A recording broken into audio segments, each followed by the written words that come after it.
Pemirsa, kita akan pantau pergerakan indeks harga saham gabungan jelang penutupan perdagangan di awal pekan ini. Pergerakan indeks harga saham gabungan masih menguat, pergerakannya cukup konsisten dari pembukaan perdagangan pagi tadi sampai jelang penutupan perdagangan. Saat ini indeks harga saham gabungan menguat 0,28% di level 6.734. Pemirsa, penguatan ini searah dengan tren dari investor asing yang masih banyak melakukan pembelian di pasar saham Indonesia. Yang mana selama satu pekan terakhir beli bersih dari investor asing mencapai 379 miliar di semua pasar. Dan untuk nilai support dari indeks harga saham gabungan pemirsa berada di 6.680, sementara resistennya berada di 6.750. Dan untuk pergerakan indeks saham ini memang menguat karena indeks LQ45-nya hari ini juga menguat 0,45%. Dan saham-saham perbankan yang berkapitalisasi besar juga mengalami penguatan. Sementara kalau kita lihat dari sisi sektoralnya, pemirsa, hari ini yang menguat paling signifikan adalah saham sektor properti dan juga saham sektor energi dengan penguatan lebih dari 1%. Dari dalam negeri sendiri, baru saja ada survei dari Bank Indonesia yang menunjukkan bahwa indeks keyakinan konsumen di bulan Juni 2023 di angka 127,1. Angka ini lebih rendah dari bulan sebelumnya, yaitu bulan Mei sebesar 128,3, dan akan dipantau bagaimana dampaknya pada ekonomi dan juga pada daya beli masyarakat. Bagaimana dengan pergerakan indeks regional di kawasan Asia, pemirsa? Hari ini pergerakannya cukup variatif.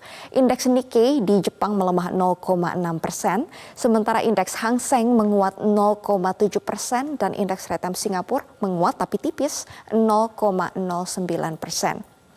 Harga-harga di Tiongkok hari ini menjadi perhatian pelaku pasar, pemirsa, karena baru saja ada rilis bahwa harga-harga di Tiongkok ini mengalami deflasi atau penurunan 0,2% di bulan Juni ini jika dibandingkan dengan bulan sebelumnya.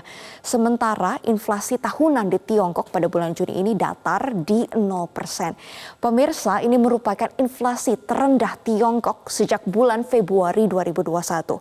Sementara harga di tingkat produsen, pemirsa, ini juga mengalami deflasi atau penurunan sebesar 5,4% secara tahunan. Ini merupakan penurunan terbanyak sejak bulan Desember tahun 2015. Lalu bagaimana dengan pergerakan indeks di kawasan Amerika Serikat di akhir pekan lalu? Pergerakan tiga indeks utamanya, pemirsa, yaitu Dow Jones, S&P 500, dan Nasdaq Composite ini bergerak melemah karena ketakutan The Fed atau Bank Sentral Amerika Serikat akan kembali menaikkan suku bunga. Terutama melihat data ketenagakerjaan di Amerika Serikat yang masih menunjukkan tanda yang solid, masih ada peningkatan gaji. Meski kenaikan gajinya ini tidak sebesar perkiraan pelaku pasar. Selain itu ada data non-farm payroll yang menunjukkan ada kenaikan serapan tenaga kerja di Amerika Serikat, yaitu 209.000 di bulan Juni kemarin.